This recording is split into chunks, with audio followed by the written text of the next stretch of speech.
Nako, iyak na naman ang China sa balitang to mga tol dahil ang Japan at US no bubuo ng missile plan. Missile plan. Sakaling lumala ang tensyon sa Taiwan at China. Nako, bumubuo o bubuo mga tol ng missile plan. Missile plan. No, ang sabi rito sa report mula rito sa Net25, nagkaisa ang Estados Unidos at Japan na bumuo ng isang emergency plan para sa Taiwan bilang tugon sa banta ng China. Mga tol, para sa buong detalye nito mga tol, panoorin natin tong balitang to mula sa Net25. Samahan ninyo ako mga kapatid at mamaya meron pa tayong ibang pag-uusapan na mga balita. Pero eto muna, panoorin natin. Bago ang lahat, huwag niyong kalimutan mag-subscribe. Click nyo na rin ang notification bell para ma-notify kayo pag may mga bago tayong reaction video tulad nito. Alright, so wag na natin patagalin pa. Panoorin na natin to mga tol. Layunin ng pinagsamang sandatahan ng Estados Unidos at Japan ang magkaroon ng emergency plan para sa Taiwan dahil sa banta ng China. Ito yung isa sa mga dahilan mga tol Diba? Kaya hindi pa rin talagang maisagawa ng China ang napakatagal na nilang planong sakupin itong Taiwan. No? Kasi merong mga bansa na talaga sumusuporta dito. Katulad na lamang ng Estados Unidos o ngayon kasama pa Japan. Ano, malinaw Japan at US bubuo, 'di ba, ng isang missile plan sakaling lumala ang tensyon sa Taiwan at China. No, itong missile na to ay laban o kontra sa China to mga tol. Kaya hindi nila magawa talagang isagawa yung kanilang planong sakupin ng Taiwan. Kahit na paulit-ulit yung kanilang mga military drill, paninindak, pananakot, pinaparada nila yung buong puwersa nila paikot ng Taiwan, nagpapalipad sila ng mga fighter jet. Pero wala hanggang dun lang mga tol, hindi talaga nila maisagawa. Kasi nga, merong backup, 'di ba? Merong sumusuporta. Kabilang sa nasabing plano ay maaaring pagpapadala nito ng missile unit sa Nansei Island sa Kogoshima at Okinawa Prefecture sa Japan. Ayon sa mga opisyal ng US, ang US Marine Corps Marine Littoral Regiment na mayroong High Mobility Artillery Rocket Systems o HIMARS at iba pang karagdagang armas na maaaring gamiting pangontra sa pag-atake ng China ay idedestino sa Nansei Islands. So magde-deploy na sila dun sa Nansei Island na yon. Pangontra, 'di ba? O tugon, bilang tugon mga tol, if ever na talagang masisiraan na itong China at gagawin na talaga nila yung 70 years na nilang pinaplano, di ba? At kumbaga parang eto na yung depensa. Tulad nga nung sinabi ng US dito, Biden administration, di ba binalaan na nila ang China na susuportahan at poprotektahan daw nila ang Taiwan if ever na magkakaroon ng gera sa pagitan ng Taiwan at China. No? Mga kapatid, posibleng madamay ang Pilipinas dyan dahil napakalapit lang natin dyan. Mamumblema rin tayo dyan. Dagdag pa rito ang pagpapadala ng mid-range capability o MRC missile systems sa iba pang base militar sa Pilipinas. Pati rito sa Pilipinas mga tol. Mayroon ding plano ang US na maglagay ng kagamitang handang kumalaban sa space, cyberspace at electromagnetic waves sa ating bansa.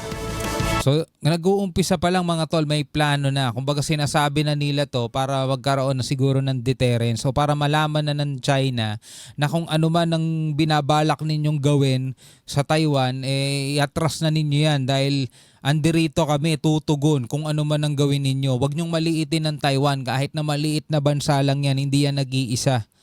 No? Andirito kami, susuporta. Yan ang ngayon. Yan ang pahayag ngayon ng balitang to, no? Japan at US mga tol. 'Di ba? At ngayon nga matunog ang usapan ngayon si Trump, 'di ba? Day 1 ng office niya is papatawan niya ng 25% tariff ang Mexico. Ano pa bang bansa 'yon? Nakalimutan ko isang bansa. At saka ang additional 10% pa sa China, mga tol. Talagang kung ano-ano kasi pinagagagawa ng China no? Kaya ang dami ngayong kalaban nila Kung ano-ano pinaggagawa kasi nila O tapos ban pa yung ilang produkto nila sa USA. Yung halos 30 kumpanya sa China is import ban sila mga kapatid. Bawal sila magpadala ng mga produkto nila. Laking dagok pa sa kanila yon. Ngayon patuloy ang pananakot at pagbabanta nila rito sa Taiwan. Eto na, may tugon na agad ang Japan at US. meron ng missile plan. Alright, sa ibang balita naman tayo mga tol. Eto mga kapatid, diretsang iniugnay si PBBM sa pagpaslang kay Ninoy Aquino. Pati si Ninoy Aquino mga tol nadamay na. Mga tol, ano to? Additional kaso na naman ba to mga kapatid kay VP Sara? No? Talagang no? Sa bibig talaga mahuhuli. Ang sabi rito mga kapatid, VP Sara Duterte sa pagpalag ni PBBM sa mga sinabi niya nitong weekend, hindi ko rin palalampasin ang ginagawa nila sa akin mga tol. Yun ang sabi ni Vice President. Ang sabi pa rito, umalma si Vice President Sara Duterte sa mga naging pahayag ni Pangulong Bongbong Marcos. Hindi rin daw niya palalampasin ang mga anyay pangharas at panguusig na ginagawa raw sa kanya ng gobyerno. Kung gusto niyang palagan, wala namang problema mga tol. Kasi karapatan niya yun. Yun nga lang, ingat-ingat kasi siya sa mga sinasabi niya at talagang pwedeng gamitin sa kanya yan. Di ba nga dun sa Miranda rights, di ba, you have the right to remain silent, anything you say can use ano ba yung Miranda rights na yun, no? Di ba pwedeng gamitin laban sa iyo, no, sa korte. Kaya mas magandang manahimik ka na lang o you have the right to remain silent, di ba? Ngayon, kung ayaw manahimik ni VP Sara, pwede siyang lumaban in a professional way. Diba? In a professional way. Pero kung magbibigay siya ng mga pahayag na pwedeng gamitin naman laban sa kanya, self-destruction yun mga tol. Tuloy natin to. Hindi ko rin palalampasin yung ginagawa nila sa akin. Yan ang tugon ni Vice President Sara Duterte sa pagpalag ni Pangulong Marcos sa sinasabing bantang binitawan ni VP Sara ukol sa buhay ng Pangulo, First Lady Liza Marcos at Speaker Martin Romualdez. Sabi ng vice, hindi na raw siya umaasa na magiging patas ang gobyerno sa kanila at magkakaroon ng hustisya. This is clear political harassment. This is clear political persecution. Pag-threat sa'yo, baliwala. Pag-threat sa kanila, national security. Saan ka?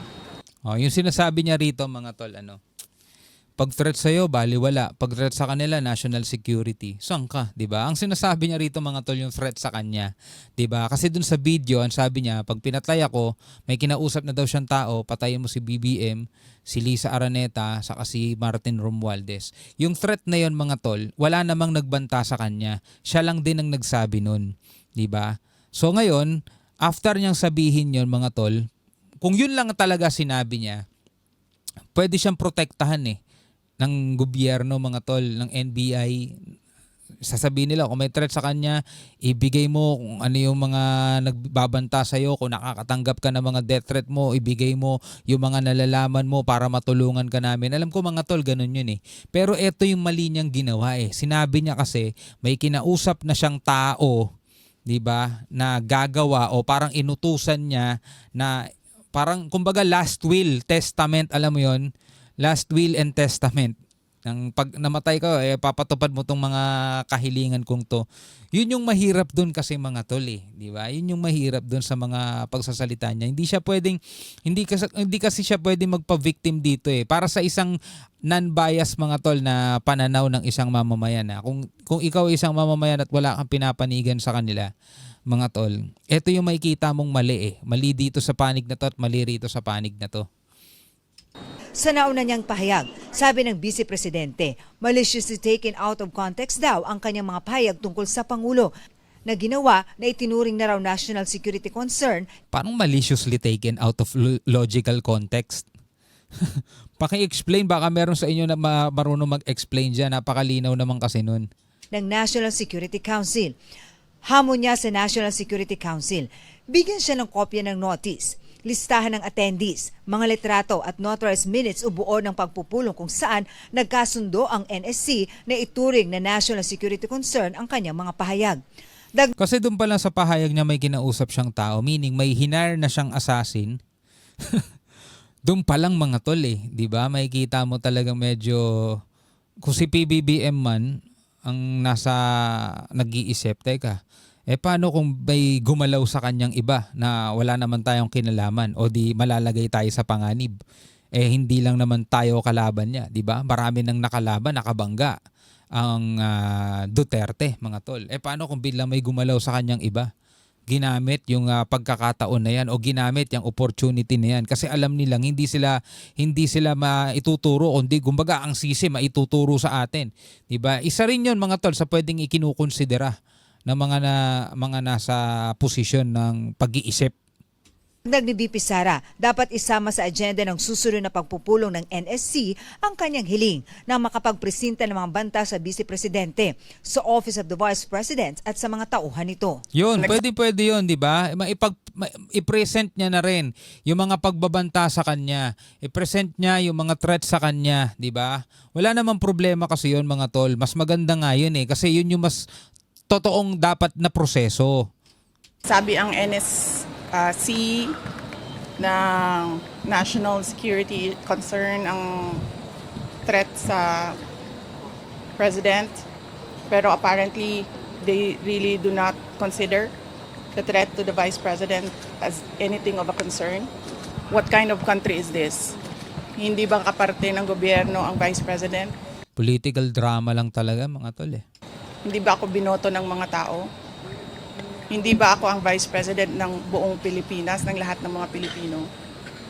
Hinggil sa pagpapasabina sa kanya ng DOJ, I would gladly answer yung gusto nilang mga tanong na ipasagot. Pero dapat sumagot din sila sa mga tanong ko sa kanila. Mag-uusap na lang kami doon pag nandiyan na yung subpoena. sa kanyang pagsagot sa mga sinabi ni Pangulong Marcos, may inungkat naman si VP Sara. Pumalag nga yung buong bayan nung pinatay ng pamilya nila si Benigno Aquino Naku. Jr. Issue na naman yan. Pumalag nga yung taong bayan nung pinatay ng pamilya nila. Si Benigno Aquino Jr. Kumbaga mga tol, itinuro mo talaga no? Pamilya ninyo ang pumatay kay Benigno Aquino Jr. mga tol. Parang ganun mga tol. At dinama yung taong bayan. Kumbaga, eto na naman, hingi ang simpatsya ng taong bayan na parang sinasabi niya na papalag ang taong bayan dito. No? Ay nako, sana ang taong bayan mga tol ay hindi na makisali pa sa mga ganito, no? Tutok na lang tayo sa kanya-kanya nating mga problema, mga kapatid. Dami nating hinaharap na problema. Hindi nyo naman maaasahan ng gobyerno, mga tol eh. Kayo lang din na makakalutas niyan eh. Huwag na kayong masa sa malulutas pa ng gobyerno ng mga problema ninyo. Mahal na mga bilihin, di ba? Paano nila malulutas yan? May kanya-kanya silang away. Di ba? Ito kayang pahayag na to ni VP Sara. Hindi na naman kaya magamit sa kanya to, no? Na kumbaga parang itinuturo mo na pamilya Marcos yung nagpapatay kay Benigno Aquino Jr. kay Ninoy Aquino. Ewan natin mga tol. Pero ito yung sinasabi natin mga kapatid eh. Na yung mismong mga pahayag kasi ni VP Sara, no, yun din kasi yung mismong nagbabagsak sa kanya, nagda-down sa kanya. 'Di ba? Yun yung mismong nagda-down sa kanya eh. Yung mismong mga pahayag niya eh. Ay naku po. Anyway, bilang isang Pilipino, ano masasabi mo dyan? Comment ka na lamang sa ibaba. Hanggang sa muli, ako nga pala si Shobal D. Peace out.